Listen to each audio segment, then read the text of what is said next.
but I got a list. Yeah. But what we can go into is this DJ Envy and Tyrese situation. Now, you was telling Box your mouth. Yeah, that sounds crazy. Bro, that was wild as shit that he said that, bro.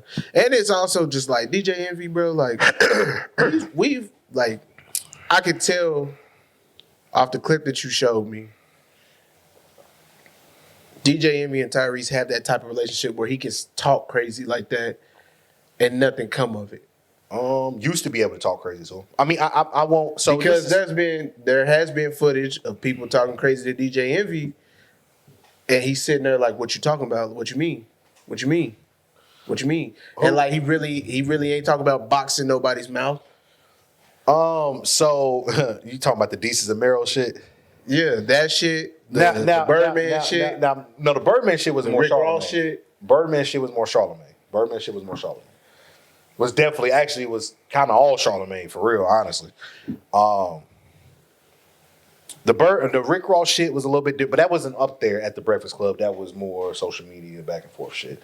And I'm not shooting Envy no bell because I think in this situation, I think he was wrong. Not because Tyrese was going through mental shit and on meds and psych meds and all that other shit he said he was on, but because you agreed to have him come up to the Breakfast Club. Like, I used to watch the Breakfast Club a lot. Like, that used to be my shit back in the day. They've always said, before anybody comes up here, we all have to agree. And our majority has to agree type shit. But if somebody's adamant that they don't want XYZ to come up here, then that person can't come up here. So my thing is, when you agreed to let Tyrese come up to the Breakfast Club and you said you unblocked him about a month ago, that might have been a good time for y'all to have that conversation. Yeah. So he comes on to the Breakfast Club thinking everything is cool, and then you like, I ain't like the way you talked to my wife, this is that, and the third. I should have boxed your mouth. It's like, damn. And then when Charlamagne asked what he said, he was like, it don't matter or some shit. And it's like, bro, hold on, why? So now you can't say what he said. You can't give a just to what he said because Tyrese is like, I don't even remember that. I was out of my mind at that time. I was fucked up. You know what I mean? Like, and Charlamagne was like, yeah, we've had conversations about this before. Like, me and you've had words. Like, and he was like, but it looks like Charlamagne and Tyrese had a conversation based off of how they were interacting with each other. Right. And so it's like Envy was like, well, so I took a step back, and Tyrese was like, that's convenient. Like, you took a step back when basically, nigga, I needed you to be there for me. But when you fucked up, when you cheated on your wife, when you was doing this shit and you had me basically help me, you basically let me, or not let me, but you basically brought me in to help with your marriage, and I saved you and Gina's marriage. I was there. I didn't take a step back from you. Yeah. I stepped up. So it's like, when I needed you to step up for me, you say you took a step back, you blocked me, you didn't want to. It's like, bro, that's tight bogus. Which he definitely. Yeah, that was he bogus. Was like, oh, that's interesting. Now that makes sense. Yeah, that was like bogus. Why that was bogus. You was away. So a part of me, when I'm watching, I'm like, damn.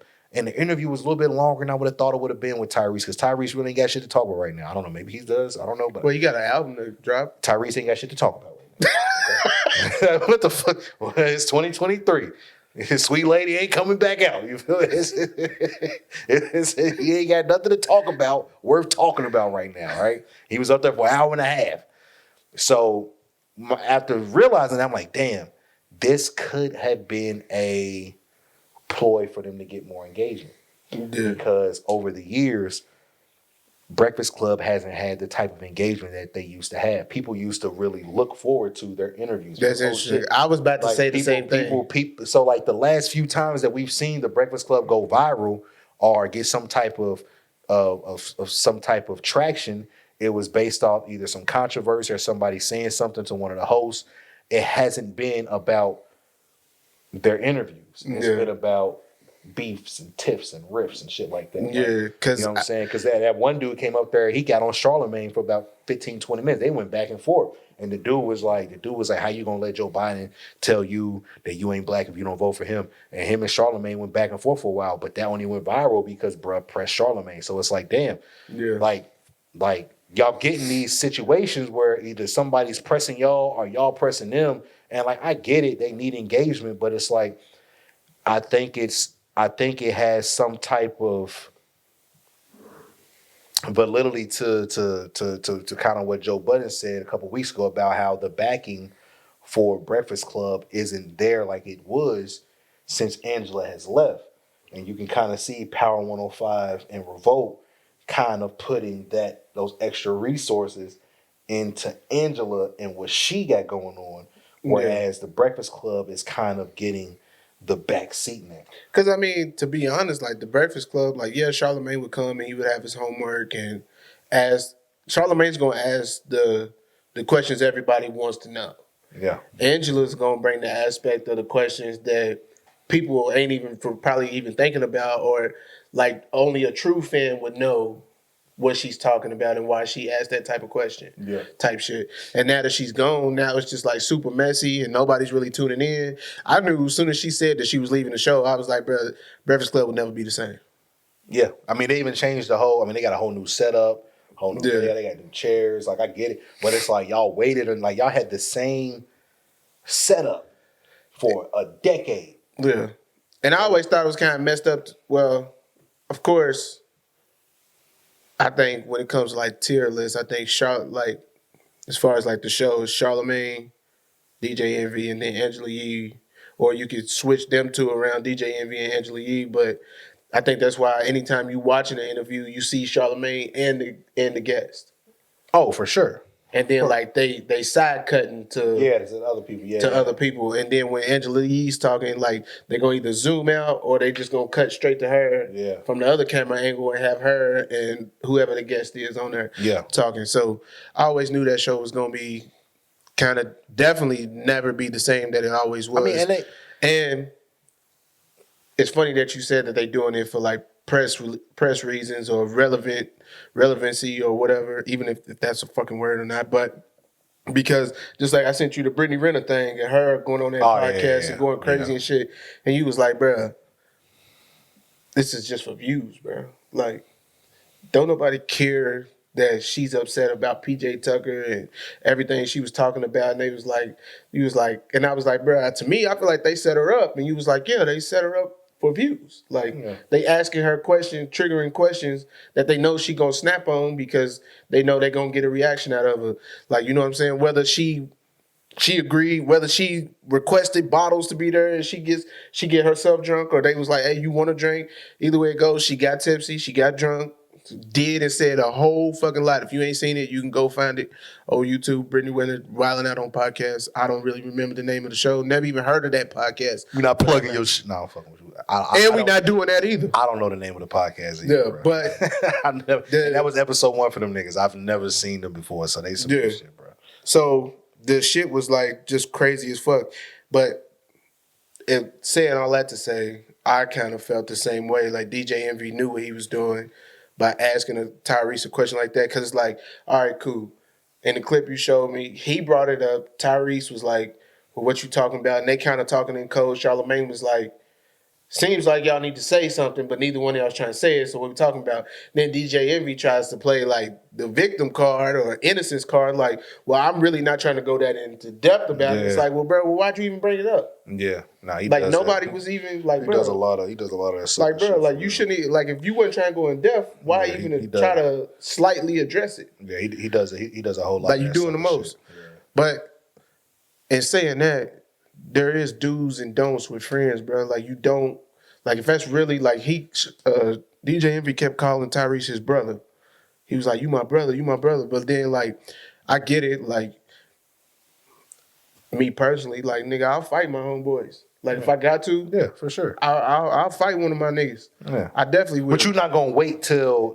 I'm not going to wait until, like, we all clicked up and together and chilling and parlaying to then be like. I'm going to hit you on the side. Like, bro, like, I ain't like how you did that. Or what you said, and a lot of times, like me personally, bro, like I may have heard that you said something or did something, and I may see you, but because of the setting we in, bro, I may not speak on it. But I'm not speaking on it because I don't know about it. I'm speaking on it because this ain't the time or the place. Facts. I got your number. I'll call you if I got a problem with what you did or what you said. Yeah.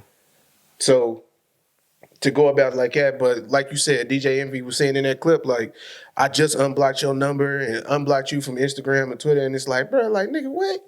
That's some hoe ass shit. Like, nigga, if that's really your brother, you should have called him immediately when he said what he said. Or when you unblocked him before he comes up here a month ago, you should have said before. Bro, let me call him. Yeah, before instead of being like, before we let Tyrese come up here, let me holler at him. Come on the show and try, because he knows Charlamagne's gonna be like, what the fuck y'all talking about? Yeah. And Tyrese is up there like he thinks everything's fine. Bro, thought everything was smooth, and then Charlamagne, I could tell Charlamagne was definitely blindsided because he did something you hardly ever see him do, and he tried to de-escalate the situation immediately. Because after bro was like, I should box you in your mouth for this. Charlamagne was like, whoa. Like, wait a minute, both of y'all. Like, what are we talking about? And Charlamagne, he's normally like, bro, like, let's get it on.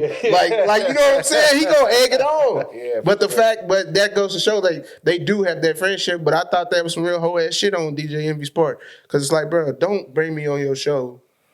And I get up here for you to try to press. You shake my hand, me and you have a side talk before the cameras and microphones get turned on, and then you call yourself pressing me on your show. On camera. On camera. That's corny, bro.